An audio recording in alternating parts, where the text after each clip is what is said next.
Hey everybody, why So Wookie here. In this video, we're going to discuss an idea that I had about what a Ubisoft Star Wars game could be like, as it was recently announced that they are developing a Star Wars game, and not just EA can develop them now. The footage in the background will be of Watchdogs Legion. I've been playing that game a lot recently, and this has some features that I think will meld well with the idea that I had. Also, let me know in the comments below what kind of Star Wars game do you want them to make, and what would it be like. Also, if you do enjoy this video and you like my idea, consider liking and subscribing to see more. So, the basic premise. So the game would be called something like Star Wars Rebellion or Star Wars Resistance, depending on the era and the part of the timeline that they wanted to set the game in. So if it was set during the Rebellion, you know, perhaps before A New Hope, then it would be called Rebellion. If they wanted to put it as part of the sequel trilogy, then Resistance. And the game would basically function very similar, depending on which they want to do. I know Disney would probably want them to set it in the sequel trilogy because, you know, trying to get more fans to actually like that era is important to them. But I think Ubisoft would probably want to do it in the Rebellion era because it's much more popular and it'd get a better engagement, I would have thought.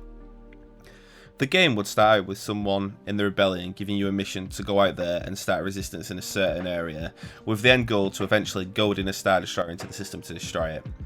So I see Princess Leia giving, you know, your unnamed character, like a random character like at the beginning of Watchdogs Legion, the mission to go and do this, and that sets the stones. The way this would work is that would be about 4 playable planets. One would be a home base, where the characters you recruit and the resources you gather go there, as you're building up your rebellion. Another one would be a crime world, such as Tatooine, where there is very little Imperial present, but it will have dangers of its own from the Hutts and bounty hunters, etc. Another cool thing would be if you get caught doing a crime on one of them Imperial worlds, they could set a bounty on you, and when you go to the bounty, like the bounty hunter world, then bounty hunters could come after you and stuff like that. Would be interesting. Another planet would be a likely garrisoned Imperial planet, such as Lothal, where there is an Imperial presence, but it's not as strict. This is the planet where you could initially have been recruiting, and then a final planet could be like Corellia or Coruscant, that is heavily Imperial, and to gain access to this planet you would need to recruit some Imperials and get an Imperial ship in order to be allowed access to the planet. You'd probably have to be human as well, because if you recruited, say, like a Wookiee on Corellia, they'd be like, why is this Wookiee walking around free? Why is he not, you know, in cuffs? So that'd be something you'd have to plan out with your characters. Very similar to on Watchdogs Legion, how each character has like a trait. So say you recruit like an Albion guard in Watchdogs Legion, it allows you to go into the bases and stuff like that. You can still get caught, you have to be discreet, but it just gives you a couple more options. Some mechanics that are similar to Watchdogs Legion. You can root any character. Each character has unique traits, like in Watchdogs, and depending on the species, they might have unique skills. For example, a Twi'lek dancer will be able to infiltrate a Hutt palace quite easily, and a Mandalorian with a jetpack would easily be able to infiltrate buildings from the roof, for example.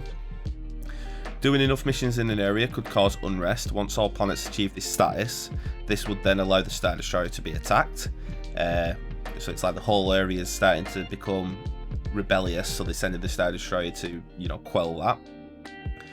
They could have certain missions at milestones where your whole resistance attacks a base, for example, and winning that fight would grant a lot of resources for your base, which would then be upgradable.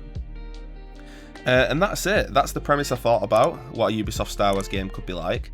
Let me know below, would you enjoy a Star Wars game like what I described? And also, if you have an idea about a Ubisoft Star Wars game would be like, let me know below. If you enjoyed this video, consider liking and subscribing to see more. Wookie out.